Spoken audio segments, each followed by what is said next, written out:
Bizning forumni aytib o'tgancha endi ул ko'p yillar ishlab kelgan. Ham biz har vaqt yoshlar bilan ishlay turgan ministerlikning ig'tiborini sezib keldik.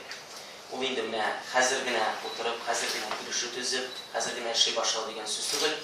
Mo'ngashida biz yaxshi limtada edik.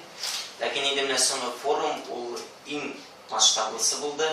Масштаблы гына түгел, әйтеп китеп була ул 30 илдән килде, 800 кеше килде. Ләкин ул сыйфаты ягыннан да, эштәлеге ягыннан да бик эшлекле форум булды.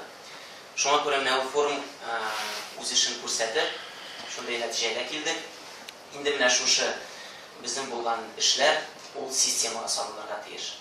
Һәм инде менә ул системага салынган бүгенге нәтиҗәсе менә шушы килешү. Бу безне ышандырып кала, безнең эшләр димәк нәтиҗәле булачак, безнең эшләр ниндидер үзенең җимешләрен бирәчәк. Менә шушындый безнең партнерлык, шушындый бергә эшләү ул үзелмәс булсын һәм алга таба дәвам итсен. Барыбызга да шушы эштә уңышлар телим. Менә гел бәйрәм итеп кенә санарга ярамый. Безнең көндәлек эшебез.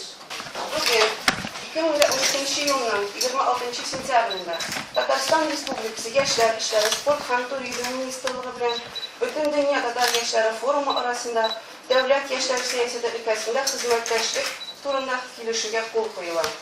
Татарстан Республикасы Яшьләр эшләре, спорт һәм туризм министрлыгы тарафыннан министр Бурханов Рафис Тимирхан улы, Бөтен дөнья татар яшьләре форумы тарафыннан аның рәисе Яруллин Тәбрис Милләрис улы кул куялар. Конкрет нәрсәләрне үз ичен алачак бу килешү. Бу килешү инде ул шундый стандарт килешү, иҗтимагый оешма һәм министрлык арасында булган. Ләкин ул үз иченә безнең алга таба эшләнәчәк планнар, чараларны кертә. Иң зур чаралар инде, иң зур җыеннар, иң зур спорт чаралары без һәрдаим оештырып килгән һәм яңа проектлар.